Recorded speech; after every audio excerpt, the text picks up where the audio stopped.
Fíjate lo que dice la palabra de Dios, Hechos 17:6. Dice, pero no hallándolos, trajeron a Jasón y a algunos hermanos ante las autoridades de la ciudad, gritando, estos que trastornan el mundo entero, también han venido acá. También quiero que regresemos unos capítulos a Hechos 11:26. Hechos 11:26.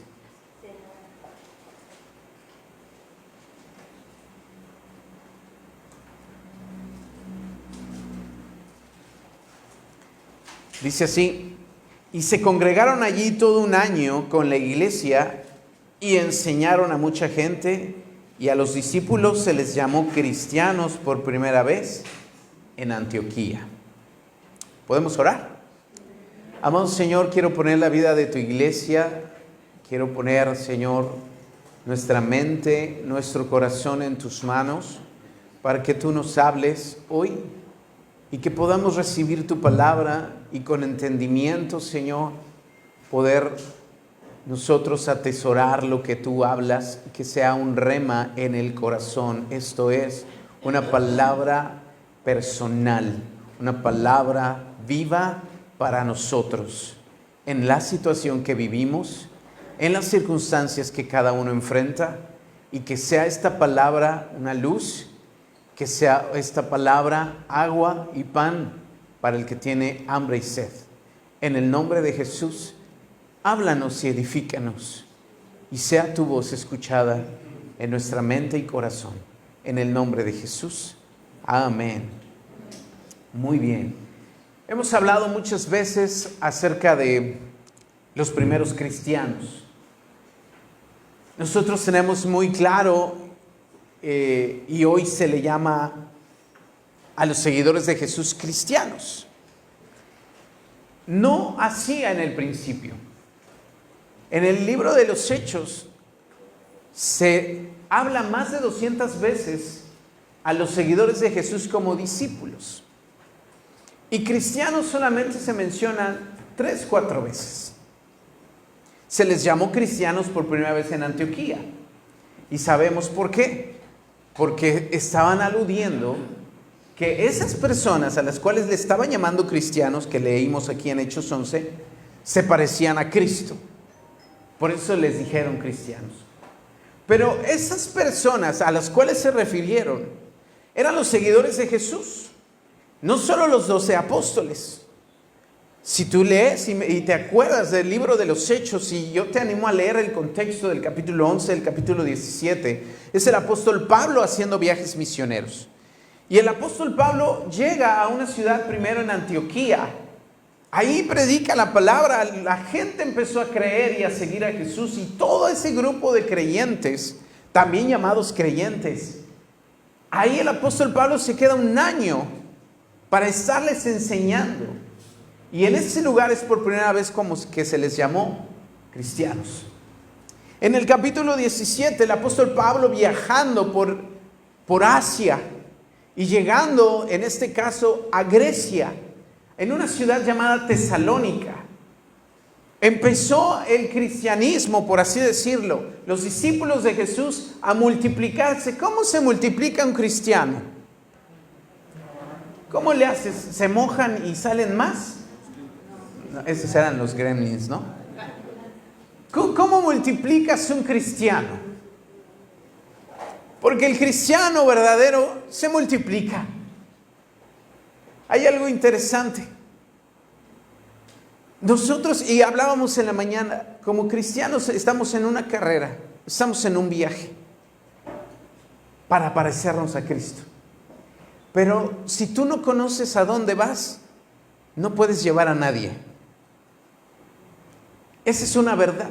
Si no tenemos claro a dónde vamos, si no tenemos claro nuestro caminar y nuestro avanzar en Dios, no podemos invitar a nadie con nosotros. Y eso es lo que le pasa a la mayoría hoy.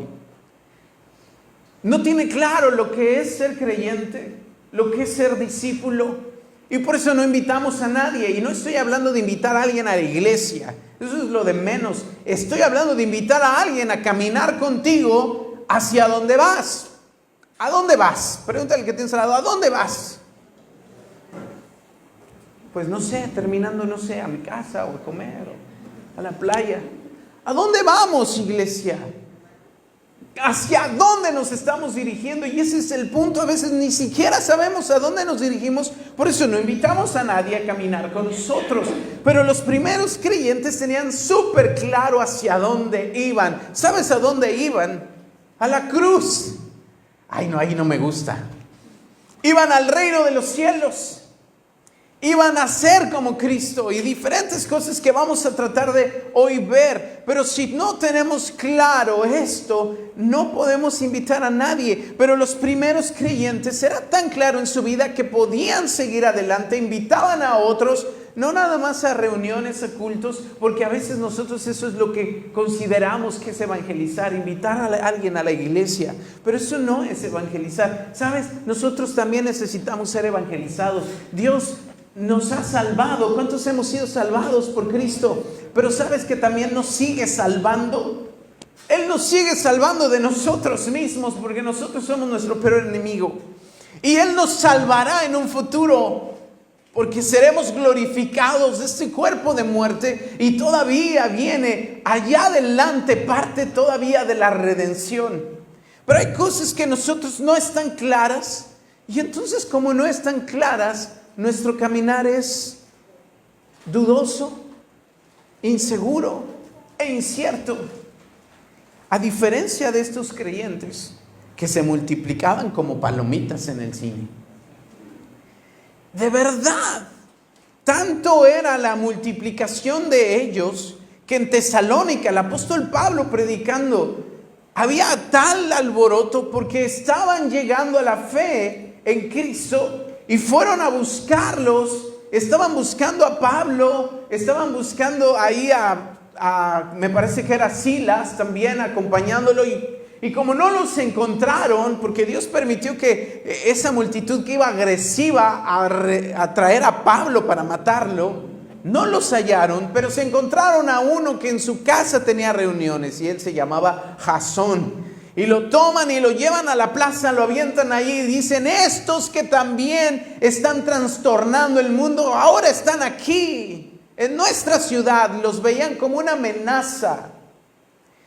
Y yo no sé, ese es como un halago, porque yo no sé si el mundo nos vea como una amenaza a nosotros, si el diablo nos vea como una amenaza a nosotros, o somos de chocolate.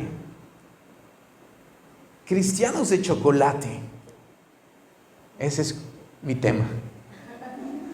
¿Has comido un conejito de chocolate? Son ricos, de verdad. Pero no son de verdad. Solo tienen la forma. Y hasta decimos, ¿verdad? En un juego, bueno, él es de chocolate. ¿Y a qué se refiere? No vale. Lo que él haga, bueno, pues le damos chance, pero realmente lo que él pueda hacer o lograr, pues sabemos de antemano que no logrará mucho. Nos considerará el mundo cristianos de chocolate. Nosotros mismos nos consideramos así. ¿O realmente tenemos claro que el evangelio es poder?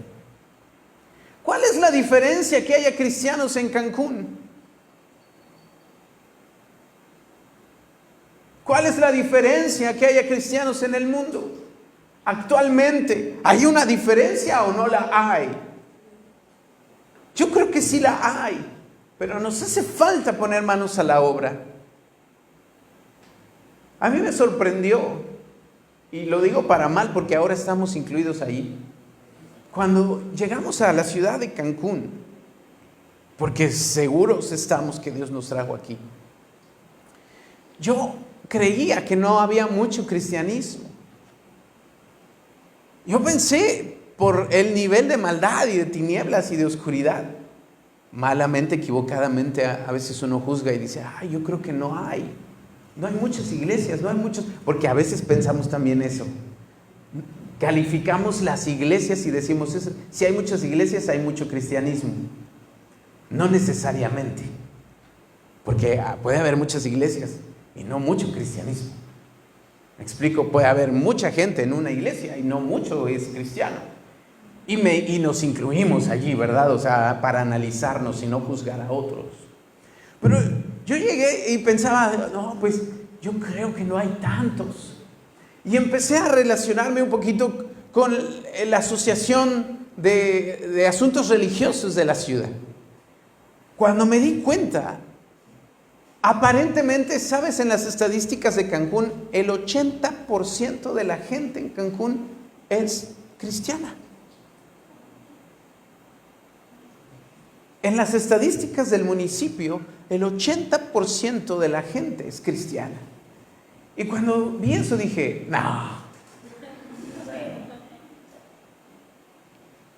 pues será de nombre. Porque honestamente, y por eso digo, vamos a pensar en nosotros. ¿Somos cristianos? ¿Hay una diferencia? ¿Estamos haciendo una diferencia? Tal vez uno pueda decir, bueno, si no estuviéramos, ¿cómo estaría? Estoy de acuerdo. Sería terrible, sería el infierno aquí. Creo que de alguna manera sí hay una diferencia, pero nos hace falta más. Y no se trata de números, se trata de calidad. Calidad, di conmigo, calidad. No calidad de chocolate, sino calidad de verdad, que seamos cristianos genuinos. Porque mucha gente se puede decir cristiano, pero en su casa es una oscuridad. Mucha gente puede asistir a una iglesia, pero realmente no conoce a Dios. Y yo oro y pido al Señor que no seamos parte de esa estadística. Que conozcamos al Señor y que de verdad seamos una diferencia. Y que cuando ese versículo dice, esos que trastornan el mundo, no es porque andamos de puerta en puerta dando molestias. Y no es eso, que si tenemos que ir de puerta en puerta hay que hacerlo. Pero el punto es que de verdad llevemos un evangelio de poder, porque somos testigos de eso. ¿Qué es un testigo? Alguien que ha presenciado en su propia vida, ha atestiguado con sus propios ojos y de primera mano ha visto el poder del evangelio. Y yo te pregunto, ¿has atestiguado, has visto de primera mano en tu propia vida el poder del evangelio? Alguien ponía un ejemplo. Decía, es como si nos presentáramos delante del juez a atestiguar un accidente automovilístico. Y si tan señor Miguel, pase por favor, llamamos al testigo del siguiente accidente. Y pasa el señor Miguel. Y dice, bueno, realmente pues yo no lo vi, pero me contó mi esposa que le contó el primo, que su primo le dijo que el vecino vio en las redes sociales que vio una persona que atropellaron a alguien en la esquina. Pregunta, ¿vale como testigo? No sirve de nada tu testimonio. Pero a veces ese puede ser nuestro cristianismo. No lo hemos experimentado porque no conocemos a Dios, porque no hay diferencia alguna, porque solamente hemos oído lo que alguien le contó, que el primo del vecino o incluso mis padres, pero yo en mi propia vida no he experimentado el poder transformador del evangelio. Y el poder del evangelio sigue vigente y sigue moviéndose y sigue siendo real. Pero nosotros, para poderlo predicar, hablar, tenemos que vivirlo. Porque pueden ser mis palabras muy elocuentes, pero sin autoridad, porque yo no lo he visto en mi vida.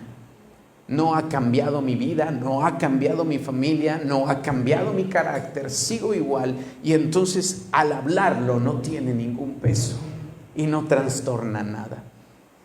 Y yo ruego que el Señor traiga a nosotros esa incomodidad. Y que si esto me estás oyendo y dices, ay, jole, pastor, qué mala onda. Lo dirá por mí, lo digo por ti, lo digo por mí. Porque tenemos que cada día analizar si realmente estamos viviendo el evangelio. Y si no lo estamos viviendo, no es para que salgamos por la puerta derrotados y diciendo, ay, qué mal, hoy me dieron con todo. Para que salgamos de esa puerta arrepentidos y digamos, hoy voy a vivir de forma diferente. Y que transformemos nuestra forma de vivir. ¿Me explico? Nosotros a veces somos muy rápidos para decir, él no es cristiano, él sí es cristiano. ¿Cómo se conoce un cristiano? ¿Cómo juzgamos y decimos, él es cristiano, él no es cristiano? Por sus frutos, buenas acciones, palabras, la obediencia a la palabra. Muy bien, hay muy buenas maneras de verlo, ¿verdad? Pero ahora vamos a vernos en el espejo. Miremos en el espejo nuestras buenas acciones, nuestros frutos, nuestras palabras, nuestros comportamientos. Si esa regla la ponemos para otros, pongámosla para nosotros. ¿Y cómo quedamos? Podemos reconocer si realmente estamos viviendo. Porque una fe sin acciones está muerta. Santiago escribía y decía, tu fe sin obras está muerta. Y necesitamos nosotros saber no solamente que el cristianismo es acciones buenas, porque entonces estaríamos hablando honestamente de un humanismo. Porque cualquiera puede hacer una buena acción. Cualquiera. Hasta un narcotraficante puede hacer una buena acción. No se trata de buenas acciones. Es más, tampoco se trata solamente de no pecar. Que eso es resultado.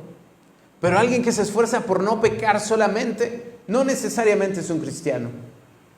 Alguien que se esfuerza por no pecar puede llegar a caer en religiosidad. Porque tampoco se trata solo de eso. Entonces, ¿de qué se trata, pastor? Se trata de conocer a Cristo. Dos pensamientos quiero decirte. El cristianismo sin acciones es un cristianismo sin poder y por lo tanto de chocolate. Pero, escucha esto. ¿Sabes qué es el cristianismo? Díganme qué. ¿Saben qué es el cristianismo? Estar lleno de Cristo. Eso es ser cristiano. Estar lleno de Cristo. ¿Qué tan llenos de Cristo estamos? Por lo contrario, estar lleno de uno mismo, ¿cómo se llama? Humanismo. Estar lleno de nosotros mismos es humanismo. Y a veces nuestras oraciones son humanistas, a veces nuestras canciones son humanistas, a veces nuestra forma de predicar es humanista. Pero estar lleno de Cristo es cristianismo. Y eso es difícil de lograr si no conoces a Cristo. ¿Cómo te puedes llenar de alguien que no tienes cerca? El cristianismo solo lo puedes vivir a los pies de Cristo. Esa es la diferencia. No podemos vivir una vida cristiana sin pasar tiempo con Él, sin seguirle, sin amarle, sin adorarle. Iglesia preciosa, tenemos que despertar y dejar que el Espíritu nos sacuda, porque el cristianismo moderno no es poderoso. Y no porque puede haber manifestaciones y señales y temblores y caídas, pero el cristianismo es que estés lleno de Cristo.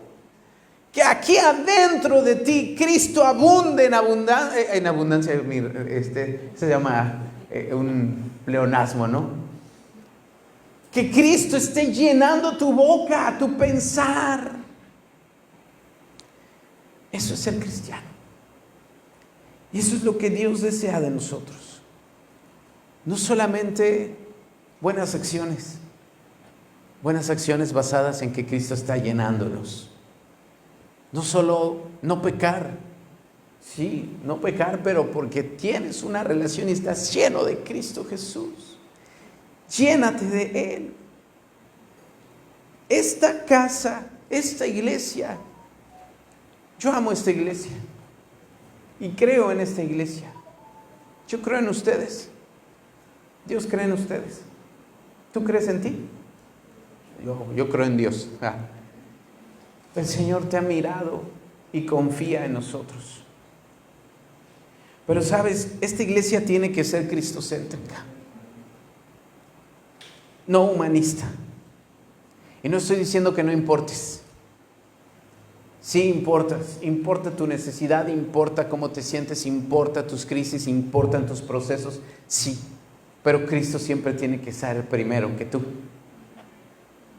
Esta iglesia tiene que ser completamente cristocéntrica. Significa que las cosas que hacemos, las cosas que enseñemos, las cosas que cantemos, todas las cosas que procuremos hacer, las relaciones que tengamos, todo tiene que girar en torno a Cristo Jesús. No a ninguna persona, no en ningún nombre de ninguna organización, no en el nombre de ninguna iglesia, no gira alrededor de CFN, gira alrededor de Cristo. No gira alrededor del pastor, gira alrededor de Jesús. Y nuestro único enfoque como iglesia debe de ser levantar al Señor Jesús en alto, por encima de todo nombre, por encima de toda cosa, de todo trono, de todo dominio, y levantarlo hasta lo más en nuestra vida. Eso es ser una iglesia cristocéntrica. Y no tenemos que olvidar nada de eso. Si vamos a hacer un evento, si vamos a hacer cualquier cosa, Cristo tiene que ser levantado. El que tiene que terminar siendo aplaudido es Jesús. Si en algún momento algo que hagamos, alguna actividad, alguna participación, las luces se dirigen a mi vida, a tu vida, a la vida al nombre de una iglesia, estamos equivocándonos. Tenemos que poner a Cristo. Y eso no pasa solito. Tenemos que con toda la intención dirigir toda atención a Jesús. Porque el ser humano es bien fácil de poner los ojos donde no debe. Nuestra nación es idólatra. Les decía el miércoles a mis hermanos, nuestra nación es idólatra 100%. Tiene fundamentos de idolatría. Desde antes de que llegaran la conquista, ya había adoración a los astros, a los fenómenos naturales. Todavía aquí tenemos vestigios, ¿no? Y se toma como cultura. Es interesante que para que un puente, ¿cuántos han pasado por el puente hacia el aeropuerto? ¿Cuántos saben que hay 2 templecitos ahí? ¿Alguien sabe la historia de esos templecitos? Son para los aluches, templos en adoración. Y así como eso, hay tantas cosas aquí en esta tierra, porque es adoración, idolatría. Y eso desde antes.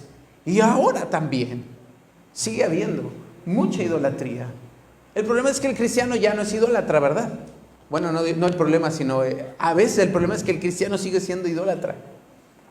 Ya no dirige su adoración a Dios. A veces, ¿sabes a dónde dirige la adoración? Al entretenimiento, incluso a los líderes, a los artistas cristianos, a la música, porque por naturaleza somos idólatras y vamos a buscar qué adorar, y a quien debemos adorar es a Cristo solamente. Pero a veces pudiéramos equivocarnos y dirigir nuestra adoración hacia donde no debemos. Por eso tenemos que con toda la intención dirigir nuestra adoración a Dios. Con toda la intención dirigir nuestra atención a Jesús. Y que Él aquí en este lugar sea el único que sea exaltado. No estoy diciendo que a partir de hoy no vamos a honrar a nadie. Hoy vamos a honrar a las mamitas. Levanten la mano las mamitas. Y merecen honra. Y vamos a honrar, porque honra quien honra merece, claro. Sin embargo, ninguna honra más que la que le demos a Cristo Jesús. Amada iglesia, eso lo tengo así, una demanda de parte del Espíritu Santo a mi vida. Todas las luces a Cristo. Todas las luces sean al Señor.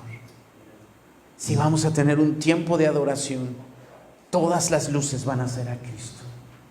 Si va a haber tiempo para ministrarnos, si va a haber tiempo para que pongamos la atención sobre nuestras necesidades, porque Dios es maravilloso, pero no sin antes haber dirigido toda adoración al único que la merece. la palabra que va a ser predicada. Sí, a veces vamos a predicar de la necesidad, a veces vamos a hablar de nuestros conflictos, a veces vamos a hablar de nuestros problemas, de nuestras circunstancias, pero no sin antes haber honrado, glorificado y hablado la palabra de Cristo. Y ese es un compromiso que tenemos que tomar no solamente aquí en la iglesia, sino fuera de la iglesia, en tu casa, en tu familia, que tus amistades, tus reuniones, todo gire también en torno a Cristo Jesús. ¿Me comunico? Ahora, quiero decirte 4 distintivos de un cristiano. 4. ¿Cómo reconoces a un cristiano? 4 cosas. En primer lugar, ama a Dios. Eso es lo primerito. Un cristiano que no ama a Dios no es cristiano. Y amar a Dios no nada más es de palabra. Dice Mateo 22:37. Acompáñame a Mateo 22:37.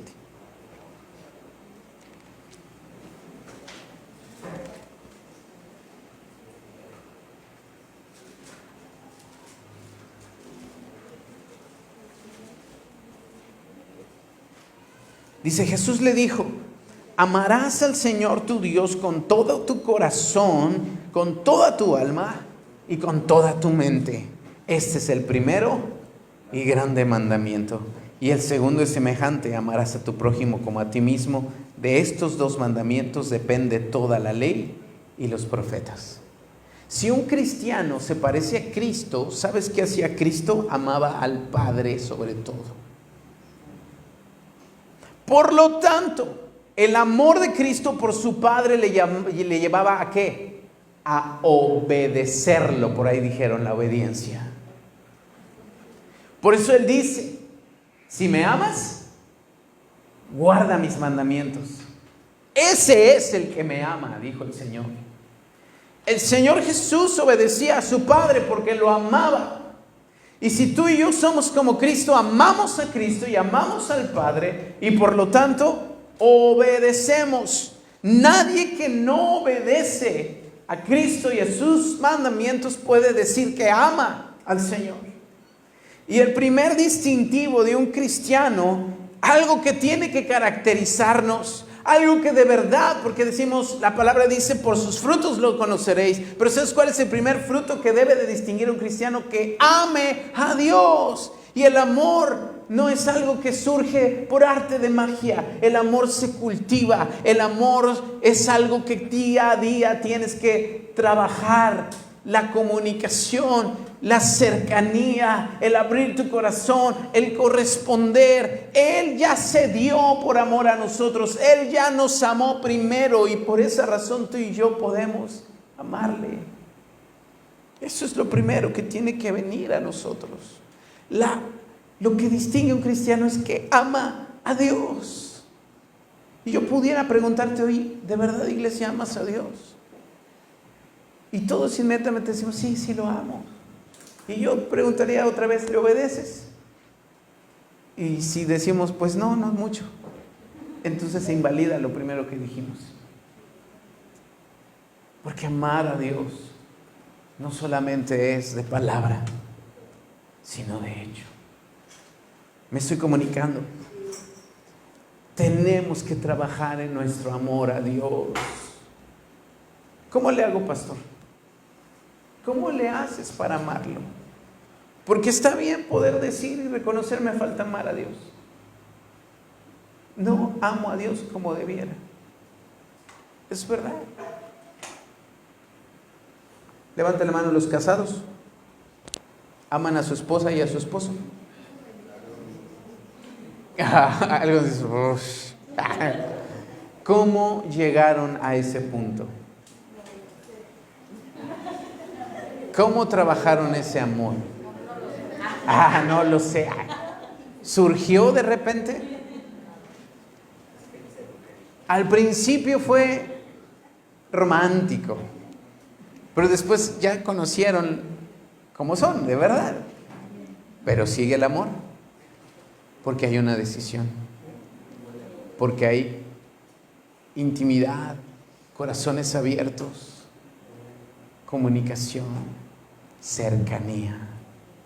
No puedes amar a Jesús si no estás cerca de Jesús. ¿Quieres amar más a Jesús? Acércate a Él. Y Él es bien fácil de amar. Es maravilloso. Pero no puedes amar a Jesús de lejos, solo estando cerca de Él. ¿Y cómo me acerco a Él? Orando, alabándole. Y no digo religiosamente, así como, ya cumplí una hora de alabanza, una hora de oración, ya me paro. No, de verdad entrega el corazón en eso y empezarás a amar más a Dios. Así se distingue verdaderamente un creyente, porque él ama a Dios. Y si ama a Dios, ¿sabes a quién ama también? Al prójimo. Jesús amaba al prójimo y a los enemigos también. Qué fuerte. Pues ya son palabras mayores, ¿no? Pero vamos a dejarlo ahí. En primer lugar, ¿cómo se distingue un verdadero creyente? Amar a Dios. Amar a Dios. Segunda cosa que distingue un creyente, la pasión. ¿Conoces a un cristiano sin pasión? ¿Qué te apasiona? Nada. ¿Cuál es tu pasión? El fútbol. Está bien, qué bueno que tengas una pasión, ¿verdad? Si algo caracterizaba al Señor Jesús, era que era apasionado. Apasionado por el Padre, apasionado por el Evangelio, apasionado por las personas. Apasionadamente se emocionaba, podía no comer. ¿Qué es aquello que te apasiona tanto que pudieras no comer? A los muchachos, ¿verdad? Están en el play.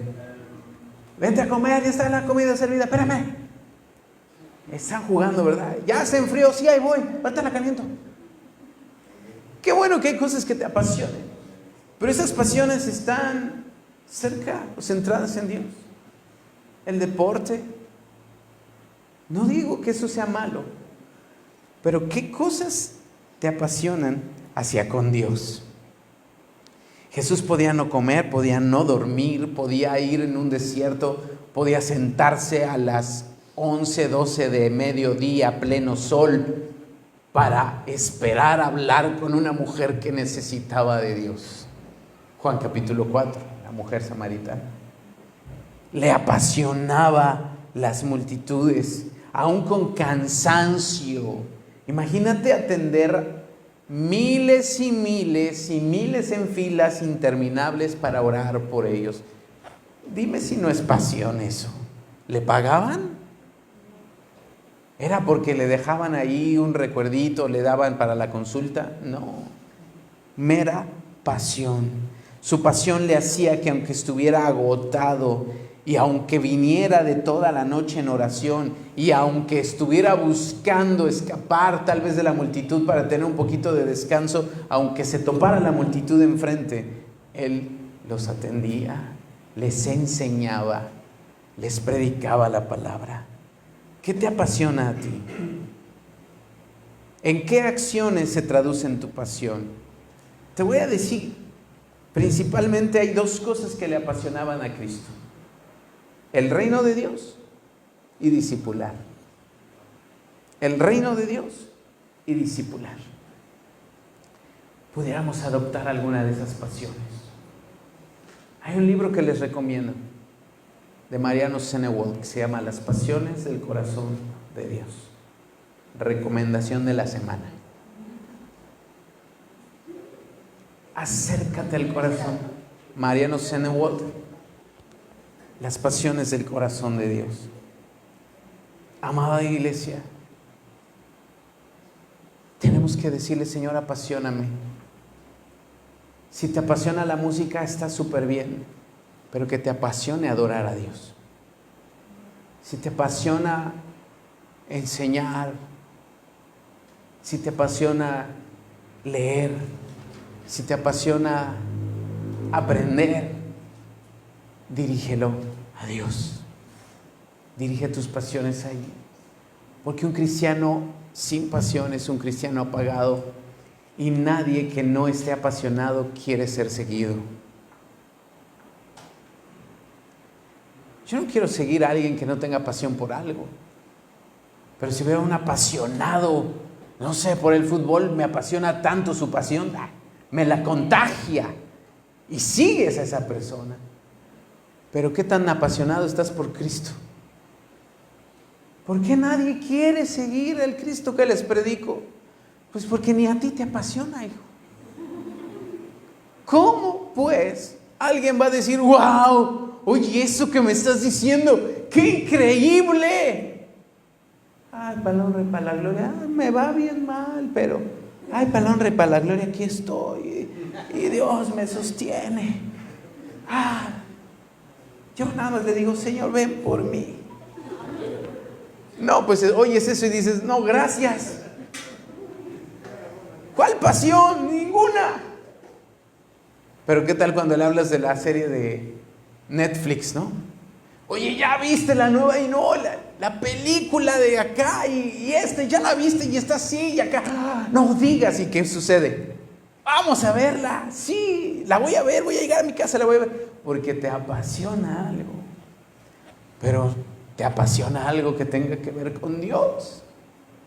Si no hay pasión allí, no hay la manera de que alguien pueda ser inspirado a seguir al Cristo que tú sigues. Porque tu pasión está fría, muerta.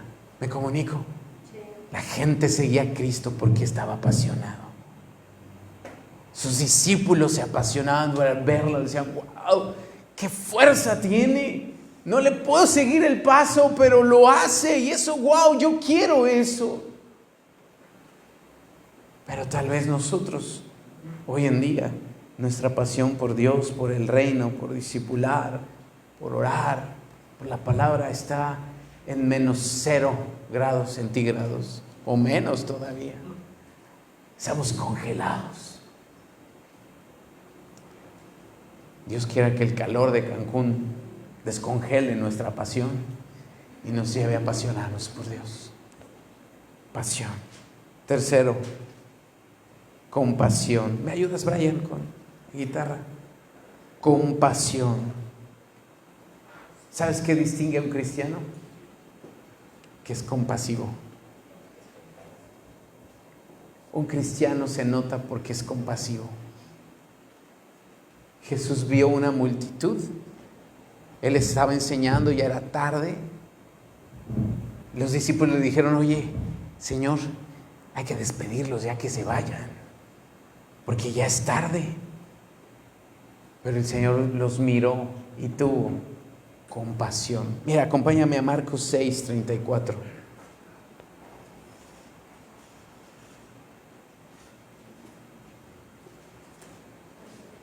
Marcos 6:34.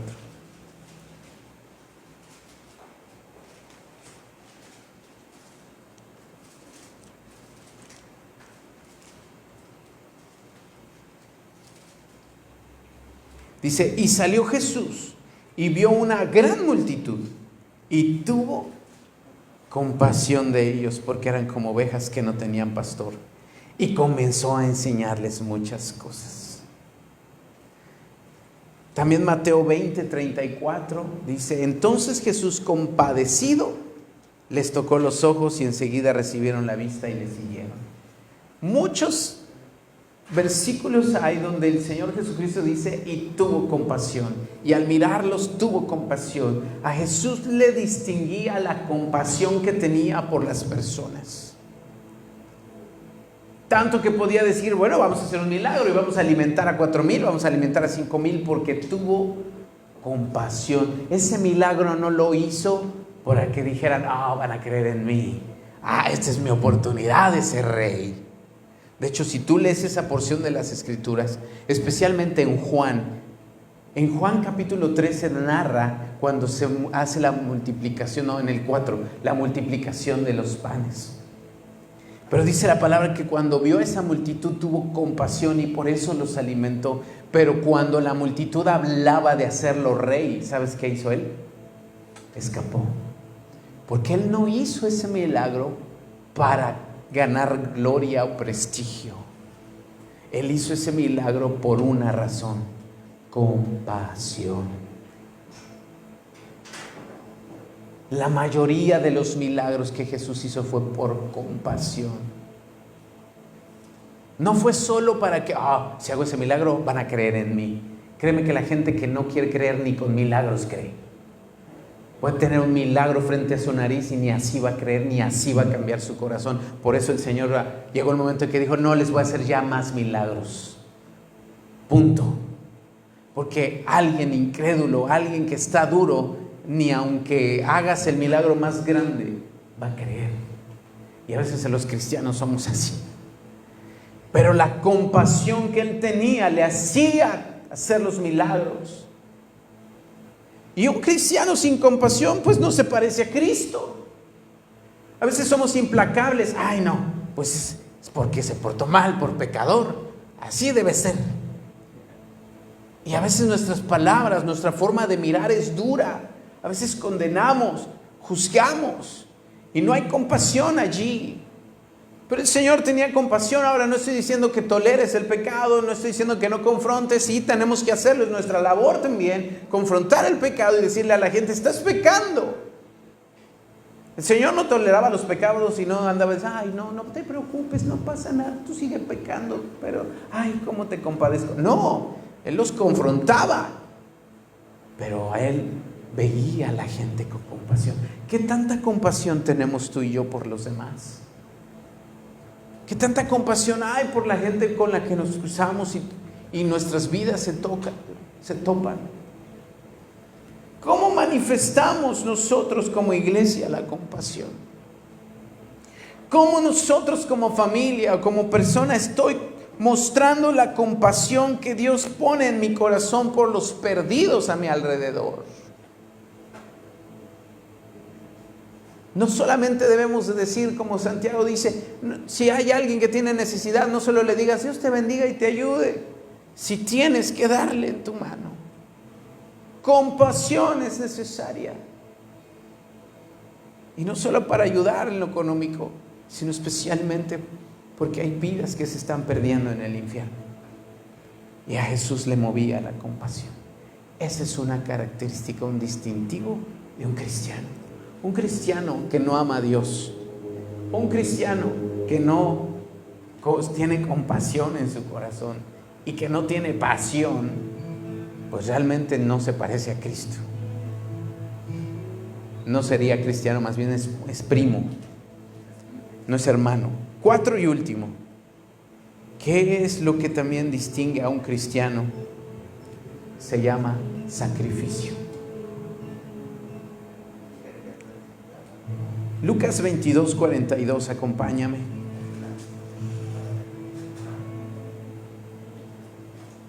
Josué. Lucas 22, 42.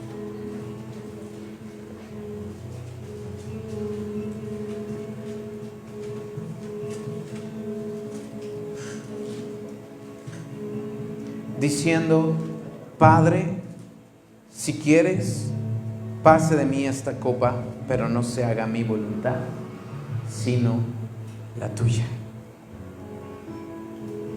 Qué fuerte. La vida de Cristo fue resumida en sacrificio. El cordero inmolado. Literalmente, tal vez tú y yo no tengamos que morir. O tal vez sí. No lo sé. Pero sacrificio significa literalmente dar muerte, morir a nosotros. Y tiene que ver con voluntariamente ofrecer tu vida en el altar. Esa es la diferencia de un cristiano.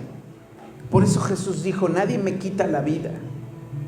Nosotros tenemos que quitar de nuestra mente el error. Ay, pobrecito, lo mataron, hicieron un complot y fue víctima de los fariseos y de los líderes ahí y de Satanás mismo. Jesús dijo, nadie me la quita, yo la pongo. Él se sacrificó. Isaías 53 dice, como cordero al matadero fue llevado, porque Él fue inmolado. Él voluntariamente quiso hacerlo. Se sacrificó y dio muerte a sí mismo. ¿Qué tanto nosotros estamos dispuestos a sacrificar ya no hablo ni de nuestra vida, nuestra comodidad, nuestra necesidad, o incluso nuestros sueños, o incluso nuestra reputación? La cruz fue la cúspide del sacrificio de Jesús.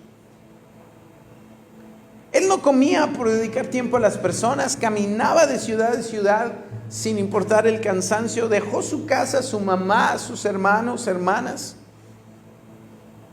Los sacrificios que Jesús hacía no eran sin sentido, tenían un propósito, y era honrar a su Padre y que nosotros pudiéramos conocerle. Pero ahora yo quiero decirte algo, y tal vez suene fuerte, pero eso es una realidad, y con eso quiero concluir. Un cristiano que no está sacrificando nada no está viviendo el Evangelio. Porque parece que hoy el Evangelio es pura ganancia. Quiero decirte que al contrario, Jesús enseñó que el Evangelio es perderlo todo para ganar a Cristo. Si el Evangelio que vivimos es buscar pura ganancia terrenal, ese no es el Evangelio de Jesús. Un cristianismo que no está sacrificando nada, no está realmente muriendo a sí mismo. Ahora no se trata de sacrificar por sacrificar, porque en ese caso decimos, ay pastor, se trata de sacrificar algo, pues le sacrifico a mi hijo, aquí está. Sacrifico a mi esposo, a la esposa. No se trata de buscar qué sacrificar por sacrificar, no. Hay los sacrificios que el Señor te pide. Hay sacrificios escritos en la palabra. En primer lugar, un corazón contrito y humillado. Es un sacrificio que el Señor no desprecia. El alabar a Dios, el adorarle, el cantarle, fruto del labio que confiesa su nombre, son esos sacrificios de Dios. Eso es para empezar, son bíblicos, pero hay cosas que Dios te pide. Niégate esto y dáselo acá. Ve a la iglesia, ay no, pero estoy cansado, me duelen los pies, no importa, ve. Ese tipo de sacrificios, y no solo eso, a veces sacrificar, quedarnos callados a veces es un sacrificio. Mordernos la lengua donde dan ganas de sacarla, y no así de sino de dejar que fluya, ¿no? A veces morder la lengua y enmudecer, como dice la palabra, Jesucristo enmudeció. A veces esos sacrificios cuestan mucho trabajo, pero son sacrificios que a fin de cuentas un cristiano vive una vida de sacrificios. Y no te equivoques, no estoy hablando de una vida de pobreza, una vida de andarte dando latigazos o que te vayas de rodillas a cierto lugar, sangrándote o hiriéndote. No se trata de eso. Se trata de una vida que está dispuesto cuando Dios le dice algo a sacrificarlo. ¿Quieres ponerte de pie, por favor?